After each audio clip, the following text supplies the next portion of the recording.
Ардактуу көрүүчүлөр, биз болсо түз эфирде берүүбүздү улантабыз. Эми маектөрүбүзгө келген ардактуу меймандарыбыз, таңкы ырыстуу конокторубуз бар. Дал ушул эң жакшы конокторубуз менен тааныштырып өтөлү. Андан соң жакшы бир маалыматтар менен маегибизди улантабыз. Жогоруда айтып өткөнүбүздөй эле тез окуу борборунан биздин конокторубуз келип калган убагы. Демек, тааныштырабыз. Лидер Азия академиясынын негиздөөчүсү Нурмамет Закиров, ошону менен биргеликте эле жаш балдардын тез окуу тренери Асель Бекешова бизде конокто. Көргөнүзгө кубанычтабыз. Саламатсыздарбы? Саламатсыздарбы? Кандай эс алып келдиңиздер? Бардыгы жакшыбы, жайындабы? Эл менен биринчи амандашып, саламдашып алыңыздар. Андан соң маегибизди улантабыз. Ассаламу алейкум, жалпы бизди көрүп жаткан көрөрмандар, амансыздарбы? Барыңыздар менен кутлуган таңыңыздар менен. Буйруса биздин эфирден алыстабай турсаңыздар, тез окуунун сырлары боюнча бөлүшө кетебиз. Арбаңыздар кыргызчылыгы, жалпыңыздардын жаңырып аткан таңыңыздар дайымкыдай кутмандуу болсун. Эми Нурманбет, Асель, сиздерди менен мына биринчи жолу көрүшүп атабыз. Буга чейин биз дагы маалымат алганбыз. Баягы ушундай тез окутуу борборунда атайын окуу мындай тармагында көбүрөөк алектенишет депчи. Анан өзүңүздөр дагы китепти көп окуй берип, көп маалыматтарга ээ болуп өтүп, мындай мээңиздер мындайча айтканда маалыматтарга толуп мындай чарчап калбайбы, кечинде жатканда кандай болот, эртең менен турганда кандай болот деген. Жок, наоборот, скорочтенияны окуган адам ал көп китеп окубайт. Анткени азыркы учурда ааламдаштуу заманында маалымат ушунчалык көбөйүп кетти. Биз китепти жөн эле окуй берет экенбиз. Башкача айтканда, китептин 70%дан ашыгыраагы көркөмдөлгөн болот. Же болбосо керексиз маалыматтар. Башкача айтканда, ошол 70%, 20% түшүндүрүп бериш үчүн колдонулган каражаттар болуп эсептелип калат экен да. Скорочтениянын негизги максаты мына ошол маани камтылган сөздөрдү, башкача айтканда, ключевой словолорду табуу методикасын үйрөтөт.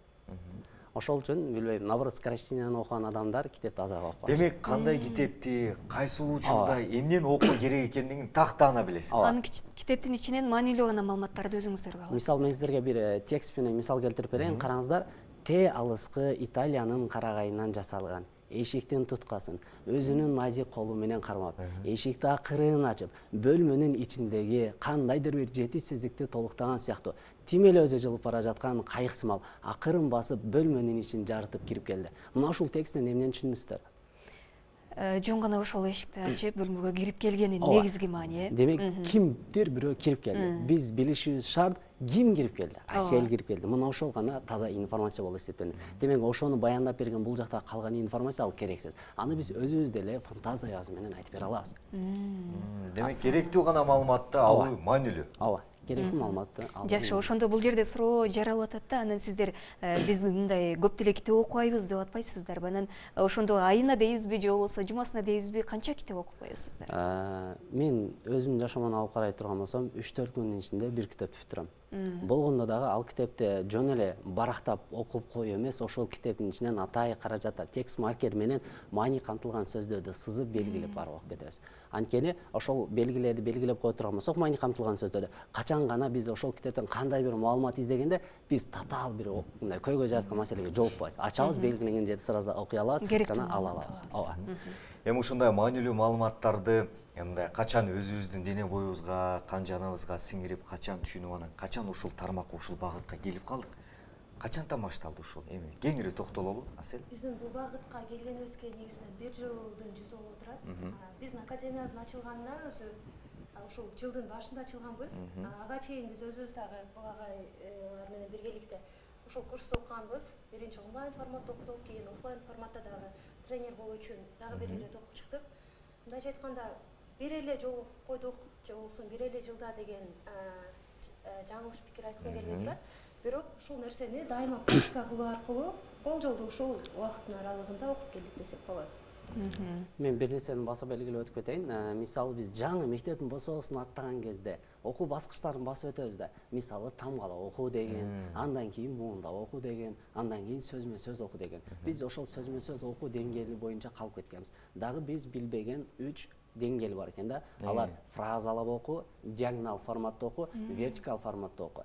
Окумуштуулар анализ изилдеп карап көргөндө, адам эки сөздү бири-бирине бириктирип окуй алгандай эле, эки сүйлөмдү да бири-бирине бириктирип окуй алганга жөндөмдүү деп келип чыгат экен да. Башкача айтканда, биздин көзүбүздүн фокусу, көрүү талаасы 11 градус болсо азыр, эгер атайы берилген көнүгүүлөрдү жасагандан кийин ал градус 35 градуска кеңейет экен да. Караңыздар, биз китепти караганда бир бетин бар масштабты көрөбүз да, бир ошол бир бет ичинен бир эле сөзгө биздин фокус барып түшөт да. Бир эле сөзгө. Эми атайын көнүгүүлөрдүн натыйжасында ошол бир сөздү эки сөзгө, эки сөздү үч сөзгө, үч сөздү төрт сөзгө көтөргөнгө мүмкүнчүлүк сөздөдө болот. Кандай ыкмаларды, кандай көнүгүүлөрдү жасоо менен эми токтолуп өтсөк болобу?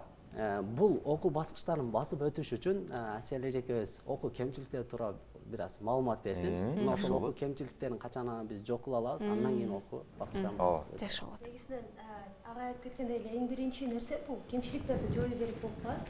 Дегенибизде биз мондай нерсеге көнүп калган экенбиз. Кичинекейибизден азыр мен жаш балдарды окутуп келгеним үчүн ушул нерсеге көбүрөөк басым жасап келем. Бир текст окуп атканыбызда биз сөзсүз түрдө ошол нерсени тилибиз менен айтып үйрөнүп алган экенбиз да. Бир нерсени түшүнүш үчүн сөз түрдө тил менен айтып, анан окуштан зарылчылыгы жок. Башкача айтканда тил менен айтылгандан кийин анан түшүнөт деген бир теория жок. Болгону биз ошол нерсени 100% түшүнүк менен мээбизге сиңирип алышыбыз керек болот. Мына ошол нерсени эң биринчи бул артикуляциялык кемчилик деп коебуз. Башкача айтканда ар бир сөздү сөзсүз түрдө айтып, анан кийин окуганга көнүп алганбыз. Эң биринчи кемчилиги мына ушул артикуляция. Башкача айтканда ар бир сөздү бирден айтып окуу болуп калат. Ошондой эле китеп окуп жатканыбызда мисалы, могу китеп болгон болсо, көзүң талыгыча деп бир эле жолу окуп коесуң, көзүң талыгыча, китеп деп бир эле сөздү 5-6 ирет айтып атып окугандагы адамдар бар. Мына ушул дагы эң чоң кемчилигинин бири болуп саналат. Адам негизинен башына, мындайча айтканда, мээсине ушул нерсени сиңирбеш керек. Мен азыр ушул китепти окуганда түшүнбөй калат болушум керек, бир жолу окуганда мен муну көп жолу окушум керек деп алдын ала мына ушундай сигнал жеткирип алабыз дагы. Мына ошонун натыйжасында чынында эле түшүнүк өтө төмөн болуп калат. Биз эң негизгиси ушул түшүнүгүбүздү, анын ылдамдыгыбызды арттырыш үчүн биз китепти биринчи мындайча айтканда жакшы концентрация менен башташыбыз керек. Концентрациянын чачылуусу дагы бул өтө чоң кемчиликтердин бири болуп саналат. Китепти колубузга алганда эле мен азыр ушул китептин ичинен болжолдуу түрдө темасын окуган соң мондай маалыматты ала алышым мүмкүн. Демек мен бул китепти 100%дык түшүнүк менен окуйм. Анан бир эле жолу окуганда мен түшүнө алам деген информацияны башта мээге бериш керек дагы. Анан бир эле сөздү 5-6 жолу окубастан шыдыр эле окуп кете бергенибиз бул чоң жетишкендик болуп саналат. Демек ар бир сөздү айтып отырбастан көз жүгүртүп эле окуп кете бериш керек. Мына ошол эң жакшы жолдордун бири болуп саналат. Андан кийинки ыкмасы кандай болот? Бул жана мен сиздерге айткан көздүн көрүү талаасынын тардыгы, мына ошол көздүн көрүү талаасынын тардыгын кеңейтиш үчүн, көз талаасын чоңойтуш үчүн мына ушундай көнүгүүлөрдүн натыйжасында машык кылып көздүн көрүү талаасын кеңейтүүгө мүмкүнчүлүк жаралат. Бул жерде экинчи фокусту ачуунун ыкмасы, башкача айтканда, бир цифрасынан көздү албай туруп, эки чекедеги эки цифрадан табуу. Башкача кайсыл цифралар турганы. Мына ошон көнүгүүлөр албетте көздүн көрүү талаасынын кеңейишине мүмкүнчүлүк жаратып берет. Мына ошол көнүгүүлөр. Бул үчүнчү кемчилик болду. Төртүнчү кемчилик бул ойдун чачыранды болуусу. Көпчүлүк учурларда бардык эле окуп жаткан окурмандарда ушул көйгөй маселе болсо керек. Китепти окуп бара жаткан кезде 10-15 барак окуп коет, бирок түшүнбөйт. Токтой тур, мен китеп окуп жатам го, эмне мен башка жакта ойлонуп жатам. Кейинкилер ой чачырап кетет да. Мына ошол дагы кемчилик болуп калат. Мына ушул 4 кемчиликти качан гана биз арылабыз, андан кийин окуу баскычтарын окуп өздөштүрө алабыз. Эми сиздердин баягы академияңыздарга келген баягы курагы чектелбесе керек. Ким кызыктар болсо, ким бир каалаган болсо, көксөгөн болсо келе берет, талим тарбия ала берет, сиздерден үйрөнө берет дегендей. Мисалы эң эле кыйналгандары, мисалы ошол академияга келген адамдардын эң эле кыйналгандары канча бир убакыт кетти үйрөнүүгө, балким үйрөнө албай дагы кеткен адамдар болобу? Кандай болот? Кээде мындай тубаса бир аз себептер болуп калуу ыктымалдыгы бар. Мисалы көз ооруган же болбосо мындай өзүнүн тили менен эч кандай сөз сүйлөбөстөн башка бирөө менен баарлашып аткан учурда деле мындай ички муундан кандай бир өзүнчө сүйлөгөн адамдар да болуп калат экен да. Мына ошондой адамдар кемчиликтерден арыла албай кыйналышат экен. Анан биз аларга кеңеш беребиз. Сиз скорочтенияны өздөштүргөндөн мурун сиз үн жаатында жакшыраак деп дикторлук тарапка өткөзсөңүз өтө жакшы экен депчи. Анткени сиз мындай үнүңүздү жашырып окуй албайт экенсиз. Керк адамдар бар. Ошолор бар. Кээ биркилер болбоду дегенде эгер 3 шарт аткара турган болсо, сөзсүз түрдө өзүнүн деңгээлинен 2-3 эсеге чейин жогорулата алат. башкача айтканда бир нерсе берилген тапшырмаларды берилгенде аткаруу, экинчиси сабакка кечикпестен келүү, үчүнчүсү бир дагы сабакты калтырбоо. Эгер ушул 3 шартты аткара турган болсо, сөзсүз түрдө натыйжа чыгат. Өздөштүрүп кетет. Анан бул жерде суроо жаралып атат, ушул тез окуу курсу сиздерде канча убакытка белгиленген? Ошол жогоруда сиз айткан баягындай этаптарды өздөштүрүү үчүн. Бапанов Эркинбек агай Казакстанда окуп жүргөн кезде ушул эле программаны 3 ай окуган. Бирок ал 3 айда мындай адамдардын убактысы болбой калат экен, мындай кыла турганбыз, көп адамдар өздөштүрө албайт деп туруп, ошо 3 айлык программаны 1 айдын ичинде эң негизги каймактарын алып китептерге топтоштурган. Башкача айтканда 1 айдын ичинде ошол методикаларды ала алат жана өзүнүн окуу көрсөткүчүн 2-3 эсеге жогорулатат. Бирок аны менен чектелбейт, ушул эле программа менен практика кыла бере турган болсо, анын окуу көрсөткүчү барган сайын жогорулап кете берет. Жакшы. Атайында окуу куралдары, анан китептер сиздерде мисалы барган окуучуларга, кызыктар адамдарга мындай сатылабы же ошол жерде акысыз берип мындай кандай болот ушул жакта? Ар бир окуган, скорочтение окууга келген окуучуларга бул китептер белекке берилет. Сабак бүткөндөн кийин дагы ушул китептер алардын өздөрүндө калышат. Кийин алар үйгө барып деле өзүнүн бир туугандарына өздөштүрүп үйрөтүп кете беришет. Үйрөтүп кете берсе болот, Анан Асель, бул жакта сизди ошол жаш балдардын тез окуу тренери деп тааныштырдык да. Анан жаш балдардын дегенде канча жаштан канча жашка чейин? Бизде азыр жаш балдар эң кичинелери алар 6-7 жаштан башталат көпчүлүгү. Бирок бир учур болду, биз жайындасы айрым учурда лагерь өткөрүп калган учурда, анда 5 жашар бир окуучубуз бар болчу. Мындайча айтканда бул тамга тааныгандан баштап эле окуп баштаса болот дегенди билдирет. 5 жашар балабыз 100 сөздөн ашыкка жетти. Мындайча айтканда 1 минуттун ичинде 100 сөздөн ашуу бул 5 жашар бала үчүн өтө мыкты жетишкендик болуп саналат.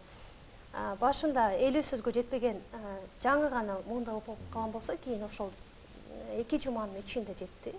Ал багы өзү дагы генден дагы болот деп коет го. Мына ошондой артыкчылыгы менен өзүнүн жөндөмдүүлүгү дагы. Өзүнүн жөндөмдүүлүгүнө карап, бат эле жыйынтыкка жетишкен окуучулар дагы болот. Бирок айрым окуучулар бар, өтө акырын, мындайча айтканда өтө жай жетет. Бирок ошондой эле учурда жай окуса дагы, мындайча айтканда жыйынтыкка жай жетсе дагы, алар мыкты жыйынтыкка жеткен окуучулар дагы бар. Көпчүлүк учурда ушул 7 жаштан 14 жашка чейинкилерди ошол жаш балдардын группасына кабыл алып окутуп келебиз. Жаш балдар скорочтенияны өздөштүрөрдөн мурун алар биринчи шар окуу бөлүмүндө окушат. Анткени мектептин программасы мына ошол шар окууну талап кылат, тез окууну эмес. Ошого Асель эжекейлерибиз алар биринчи жаш балдарга үнүн чыгарып окууга сунушташат. Анан мисалы китептерден алып калган маалыматтарыбыз бар да. Ошолор канчалык деңгээлде чын же мындай чындыкка дал келбейт, аны эми сиздер баягы айтасыздар деген мындай жалпылап суроо узаткым келип атат да. Китепте айтылган маалыматтар боюнча адам баласы үнүн чыгарып окуганга караганда, үнүн чыгарбай ичинен окуганда көбүрөөк маалыматтарды сиңирип алат деген бир маалыматтар айтылып келет да. Бул канчалык деңгээлде? Мисалы сиз бир убакытта 2 сөздү айта албайсыз. Туура, бирок бир убакытта 2 сөздү окуй аласыз. Мына ушуда. Демек ушуга байланыштуу. Ошон үчүн демек сиз чыгарбай эле окуш керек. Үнүңүздү чыгарбасаңыз 3-4 сөздү бир убакытта окуга мүмкүнчүлүк бар.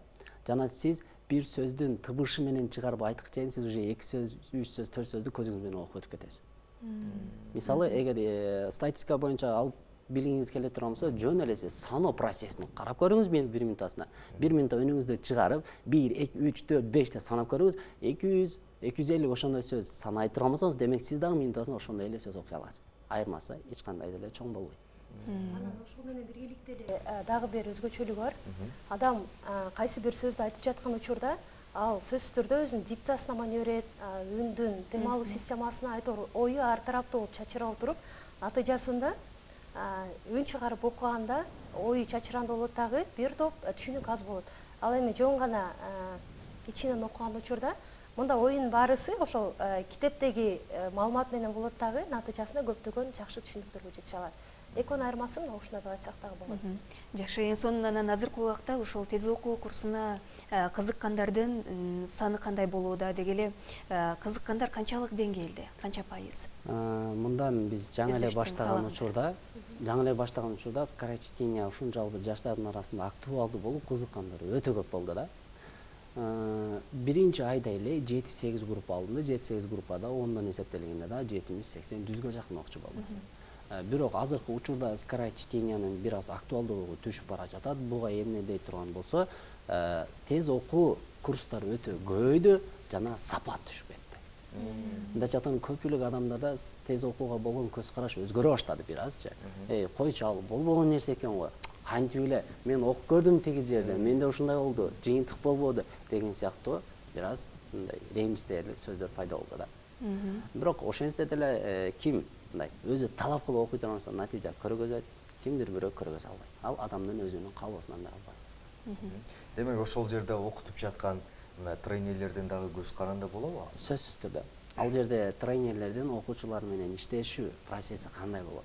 Окуучулар менен жакшы иштеше алабы? Окуучуларга жеткиликтүү бере алабы? Мына ошол суроолор албетте адам ойлонот. Жогоруда сиз сапаты түшүп кетти деп атпайсызбы? Ошол сапатын көтөрүү үчүн эмне кылыш керек? Скорочтениянын экинчи этабын ойлоп табыш керек. Демек жаңы бир ыкмасын, Башка жаңы бир методика. ыкмасын, Башка ыкмасын, башкача айтканда, бул программалар уже мындай эскире баштады да. Мындайча айтканда, буларды окуган окуучулар дагы каалап жатат мындан дагы жогорку деңгээлге чыгарганга. Биздин бул китептердин негиздөөчүсү Баппан Эркинбек агай ушул академияга негиз салган, ушул академияны ачууга биринчилерден өзүнүн оюн айткан агайыбыз. Учурда дагы ушул багыт боюнча өзүнүн билимин жогорулатып, кечээ 24-январь чет мамлекетке көчүп кетти.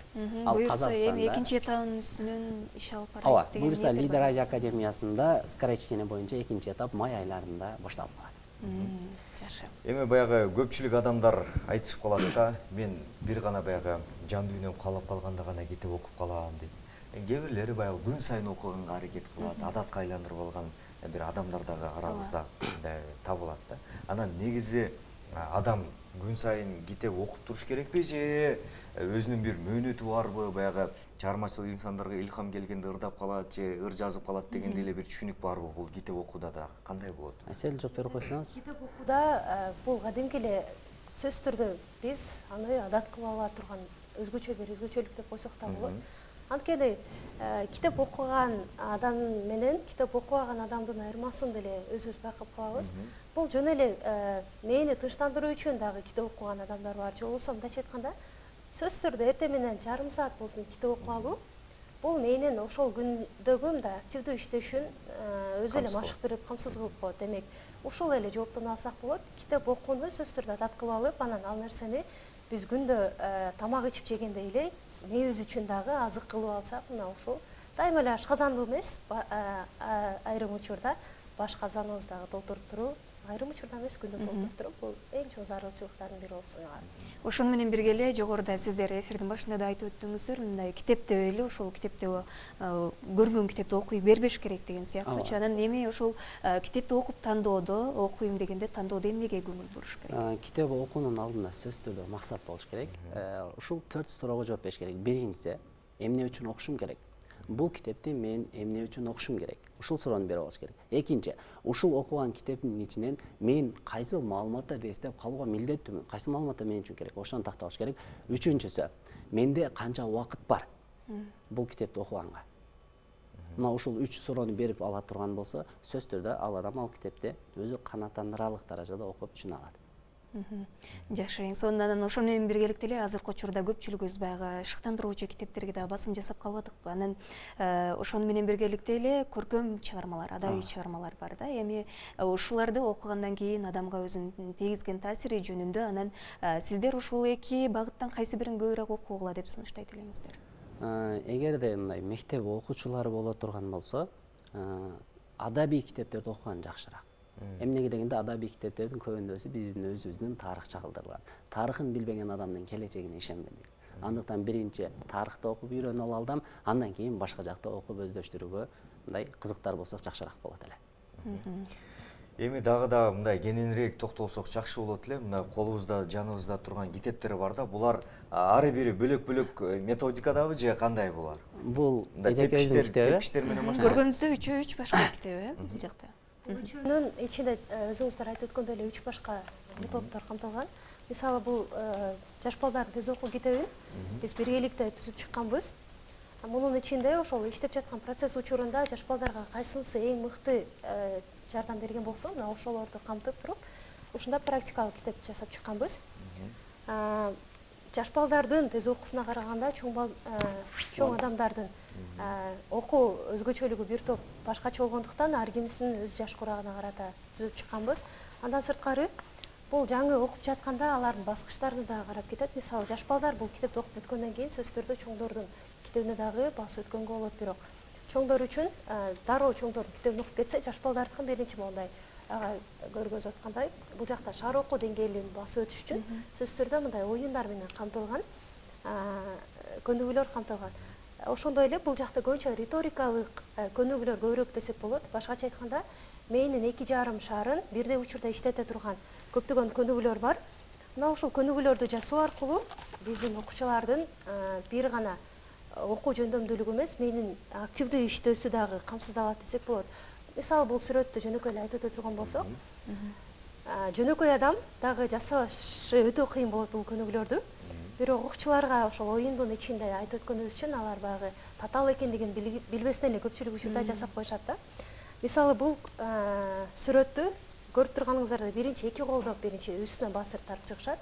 Андан кийин эки колдоп болушунча мыкты сапатта боеп чыкканга тапшырма берилет. Демек, мына ушул эки адамдын эки колу бирдей учурда иштеген болсо, ошол менен биргеликте эле 2,5 шары дагы менен бирдей учурда активдүү иштейт жана ошондой эле өрчүйт деген маалыматтар бар. Демек, мына ушундай өзгөчөлөнгөн көнүгүүлөр менен чоңдордуку өзгөчө болсо, жаш балдардыкы бир аз көбүрөөк болот.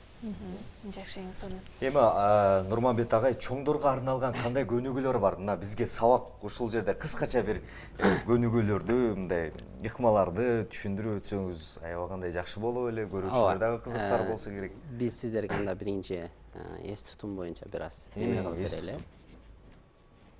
Мына китептин 62 бетин ачыңыз.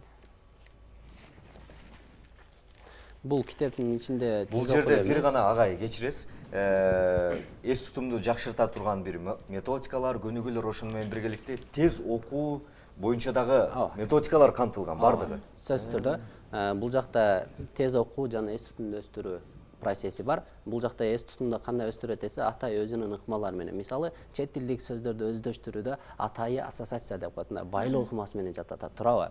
Мисалы, glad to see you дей турганбыз, бул кош келиңиздер дей турганбыз, glad деген сөздү бизче мисалы гилаш дегенге элестетип алсак болот да.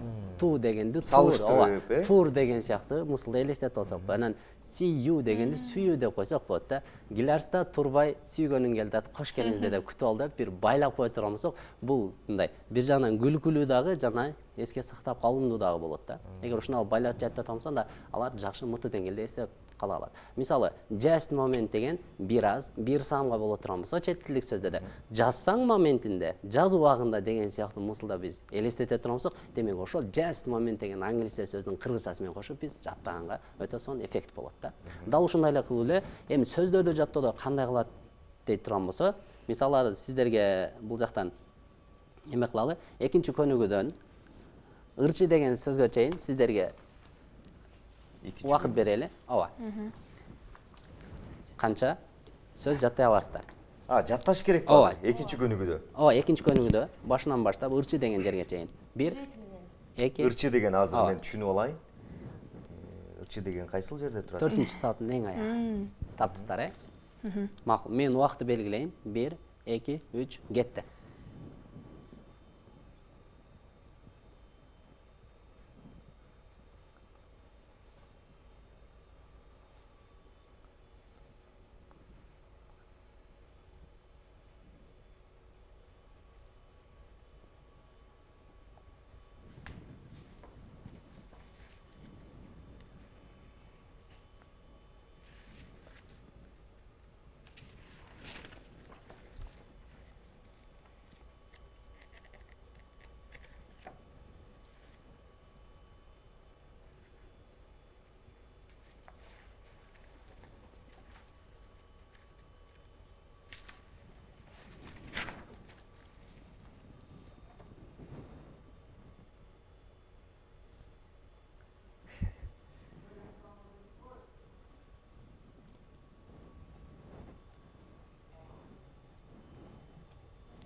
Убакыт бүттү. Келиңиздерчи, канча сөз жаттадыңыздар?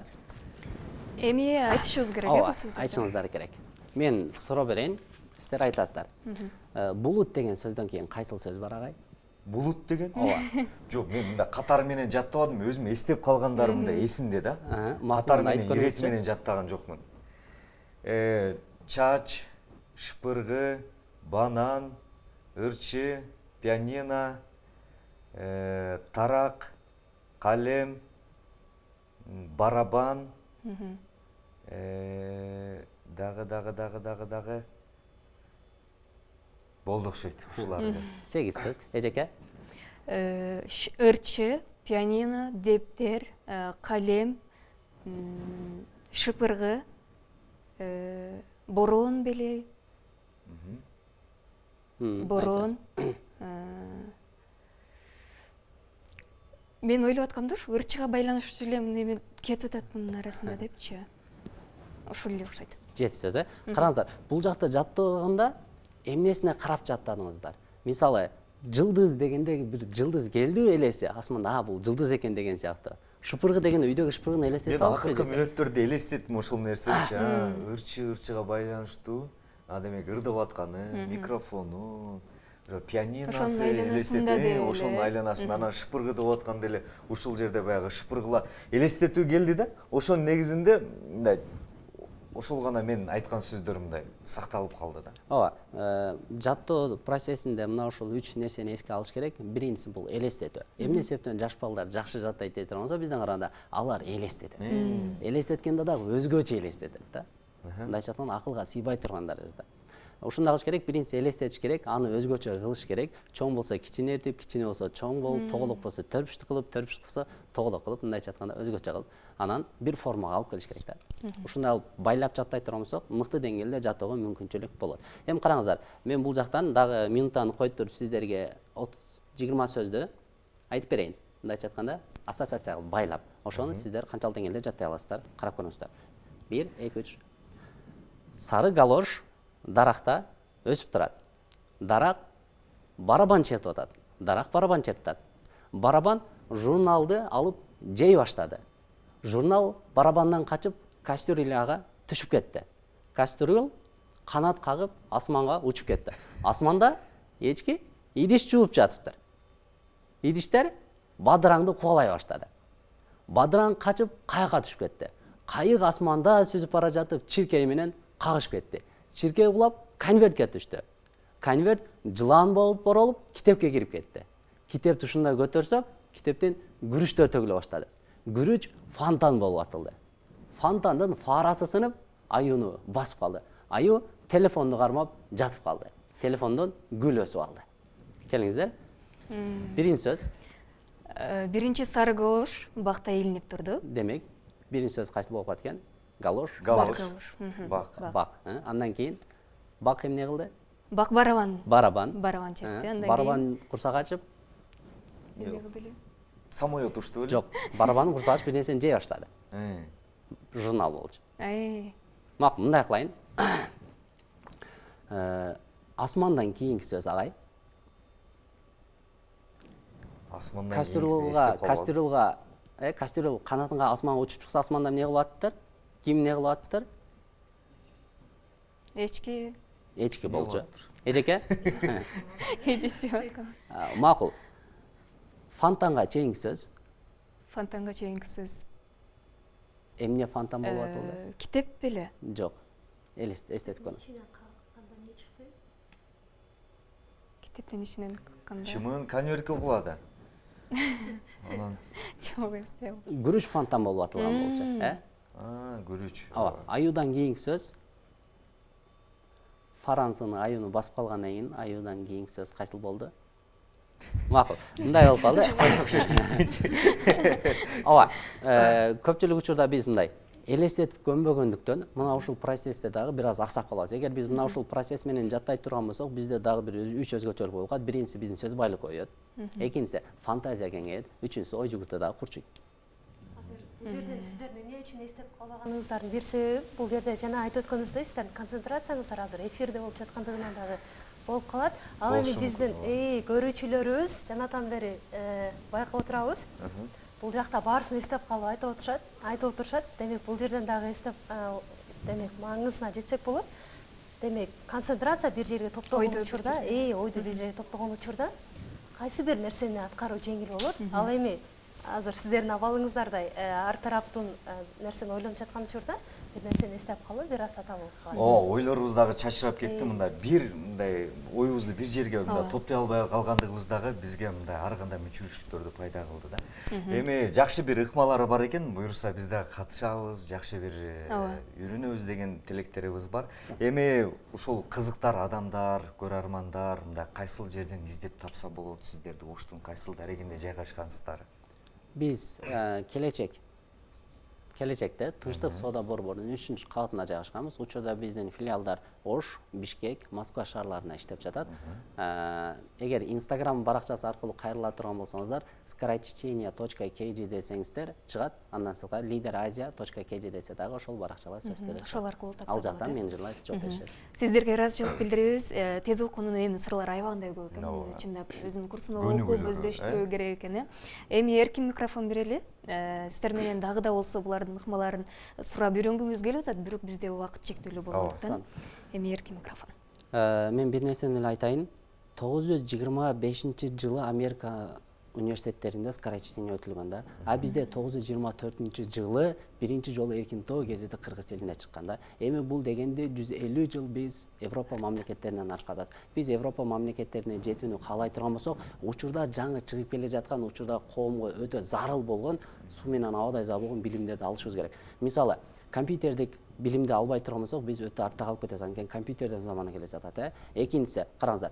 Ошол алынган маалыматтарды өтө бат алуу керек болот да. Бизге скорость керек болуп калды. Бул скорочтение. Скорочтениеда сөз түрдө өздөштүрүш керек. Үчүнчүсү, алынган маалыматтарды адамдардын жүрөгүнө жеткирүү тариздеп бериш үчүн сөз сүйлөө чеберчиликти дагы жогорулатыш керек. Төртүнчүсү, адамдардын ушундай оюн, пикирин анализдей алуу.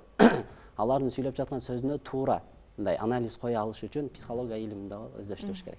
Жаштар мектептик, университеттик программадан сырткары кошумча курстарда сөз түрдө баш керек. Рахмат. Нурманбет, Асел келиңиз. Менде эң эле негизги айта турган нерсе, бул учурда эң эле бааланып жаткан өзгөчөлүк бул креативдүүлүк болуп калды да. Себеби бардык нерсени адамдар мондай болгондой эле кабыл алып жүрүп, акыры ал нерсени тажап калышты да.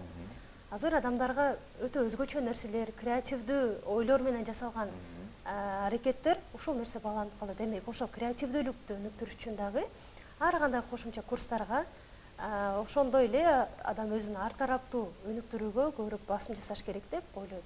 Мына ошон үчүн балким бир эле тез окуу болбосо дагы ал менен биргеликте кошумча дагы көптөгөн өнөрлөрдү алып, өзүнө дагы көптөгөн жаңы хоббилерди алыш керек деп ойлойм. Жана бул нерсе биздин келечегибиздеги ээлери болгон Кыргызстан жаштарына дагы сунушум. Өзүңүздөрдү ар тараптан өнүктүрүп, болушунча Кыргызстанда өнүккөн келечектин жаштары да болот деп ишенебиз. Мына ошол жактарды сиздерди камсыздайт деп ишенебиз. Ошондуктан баарыбыз биргеликте өнүгөлү. Рахмат.